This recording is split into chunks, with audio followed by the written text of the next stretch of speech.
Semua makhluk di alam ini dikawal oleh Allah. Termasuklah encik COVID-19. Allah kawal dia.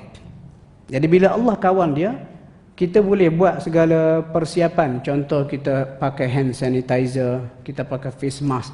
Tetapi tetap Allah kawal dia. Jadi sekarang ni kita kena berbentuk, kita kena berfikiran saintifik. Saintifik mengikut Islam, dia tidak menolak kuasa Tuhan. Kita boleh berusaha, tapi usaha kita sekadar, mungkin saya boleh kata 50% sahaja usaha kita. Pakai hand sanitizer, pakai face mask, elakkan tempat-tempat yang crowded. Tetapi kita kena ingat juga, tanpa izin Allah, benda tu, dengan izin Allah benda tu boleh masuk juga. Jadi kita kena lengkapkan kedua sekali.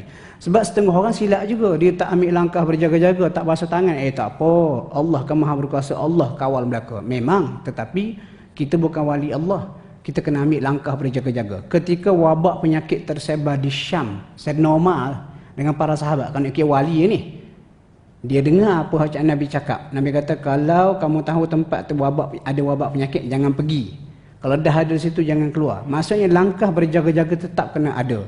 Jadi untuk kita umat Islam supaya lebih saintifik, kita ambil langkah berjaga-jaga, pakai hand sanitizer, pakai face mask, elakkan dan berdoa. Pak doa ni kadang-kadang orang kita ni ujian iman. Dia kata tak ada apa. Okey. Untuk kita doa menghindarkan penyakit COVID-19 ni, kita sama-sama amal. Kita buat hak biasa dah kita buat. Yang pertama, ayat kursi. Ayat kursi tu, lepas sembahyang kita duk baca. Rupanya pada ayat kursi tu ada rahsia Tuhan. Dan ayat kursi ni tuan-tuan, panjang cerita dia. Kenapa ayat kursi ni hebat? Sebab pada satu ayat, surah Al-Baqarah ayat 255. Ayat kursi, satu ayat. Allahu la ilaha illa sampai habis. Ada berapa kali? Ada sebanyak 17 kali pengulangan nama Allah. Allah, ilah, hu, al-hayyu, al-qayyum, la ta'khudhuhu sinatun wa la nawm, lahu ma fis samawati wa ma fil ard, man dhal ladzi yashfa'u indahu illa bi'idnih, sampai habis. Ada 17 kali. Okey, kat mana? Panjang, kita nak pendekkan masa sebelum Isyak. Kat mana nak tekan ataupun nak fokus? Di hujung tu tuan-tuan. Tuan-tuan boleh cek balik terjemahan. Di hujung Allah kata wasi'a kursiyyuhus samawati wal ard. Kursi kerajaan Allah, kehebatan Allah. Kursi ni ada perbincangan dia lah, tapi kita ambil tafsiran mudah. Wasi'a kursiyyuhu, kursi Allah ni wasi'a, meliputi sebesar-besar langit dan juga bumi. Langit dengan bumi ni pun kita tak habis lagi nak berjalan. Tiba-tiba Allah tak kata langit sebesar-besarnya, bumi sebesar-besarnya berada dalam kekuasaan Allah. Lepas tu dia kata wasi'a kursiyyuhus samawati wal ard. Kekuasaan Allah, kerajaan Allah ni meliputi sebesar langit dan bumi. Lepas tu dia pun kata wala ya'uduhu hifdhuhuma, dan tidak melemahkan dia Allah sikit pun hifdhuhuma, untuk menjaga kedua-duanya. Masa ni kita buat ni. Bila kita baca ayat ni wasi'a kursiyyuhus samawati wal ard sampai dekat wala ya'uduhu hifdhuhuma wa huwal 'aliyyul 'azim, fokus. Ya Allah, mu boleh jaga sebesar-besar langit dan bumi, jagalah aku daripada wabak penyakit ni. Itu je. Itu yang pertama, ayat kursi. Yang kedua, 3 kul. 3 kul tu qul huwallah, qul a'udzu birabbil falaq sampai an-nas. Yang kedua, sebab masa suntuk, tuan-tuan fokus pada min syarri ma khalaq. Surah Al-Falaq ni Allah Ta'ala turunkan untuk menjadi pendinding kita daripada ancaman fizikal.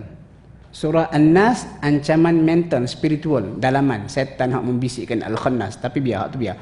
Surah Al-Falaq ni nak menyelamatkan kita daripada ancaman fizikal. Allah kata qul a'udzu birabbil falaq. Katakanlah Muhammad, aku mohon perlindungan dengan Tuhan yang memiliki waktu subuh. Sebenarnya falak tu waktu subuh dah makna kedua. Makna pertama, falak ni pecah, belah. Allah kata innallaha faliqul habbi wan nawa. Allah yang faliq, yang memecahkan butir-butir biji menjadi benih. Kita ambil biji durian, kita letak atas tanah, kita siram air. Kalau Tuhan tak pecahkan biji itu lalu keluar jadi pokok, biji itu tak akan pecah. Jadi Allah lah Tuhan satu-satunya yang mampu memecahkan biji jadi benih. Lepas tu Allah tak sebut lagi Falikul Isbahi. Dan Tuhan juga yang Falikul Isbah, yang memecahkan kegelapan malam jadi subuh. Jadi maksud dia apa? Qul a'udzu birabbil falaq, aku mohon perlindungan dengan Tuhan yang memiliki waktu subuh, Tuhan yang satu-satunya berkuasa memecahkan kegelapan malam jadi subuh. Tak ada hak lain. Minta perlindungan dengan Allah daripada apa? Daripada beberapa makhluk yang bahaya. Yang pertama, min syarri ma khalaq, daripada kejahatan makhluk yang dia cipta. COVID-19 dia cipta lah. Semua pun dia cipta. Rimau di hutan, paku karat mungkin kita terpijak, itu semua tu Allah Ta'ala cipta belaka tu. Dan kenapa Allah Ta'ala cipta benda ada unsur kejahatan? Ujian kepada manusia. Lepas tu apa dia, kalau kita lukis surah Al-Falaq tak apa. Min syarri ma khalaq, minta perlindungan daripada kejahatan makhluk-makhluk hak dia cipta, termasuklah COVID-19. Jadi bila kita baca ayat ni, Qul a'udzu birabbil falaq min syarri ma khalaq. Fokus. Ya Allah, aku mohon perlindungan denganmu daripada kejahatan makhluk hak mu cipta. Sekarang ni hak sedang bermaharajalela dengan izin Allah adalah COVID-19. Baca min syarri ma khalaq, min syarri ma khalaq. Mudah-mudahan Allah Ta'ala selamatkan kita. Lepas tu wa min syarri ghasiqin idza waqab. Dalam walaupun banyak ni, syarri ma khalaq tu umum, makhluk Allah dia cipta hak ada unsur kejahatan ni banyak, tapi 3 hak paling bahaya. Disebut secara spesifik dalam surah ni. Wa min syarri ghasiqin idza waqab, daripada kejahatan malam bila semakin gelap. Sebab apa? Banyak benda jahat berlaku tengah malam. Lepas tu wa min syarrin naffatsati fil 'uqad, daripada kejahatan sihir, panjang cerita dia tu. Wa min syarri hasidin idza hasad, dan daripada kejahatan hasad dengki. Okey, 2. Yang pertama hujung ayat kursi tu.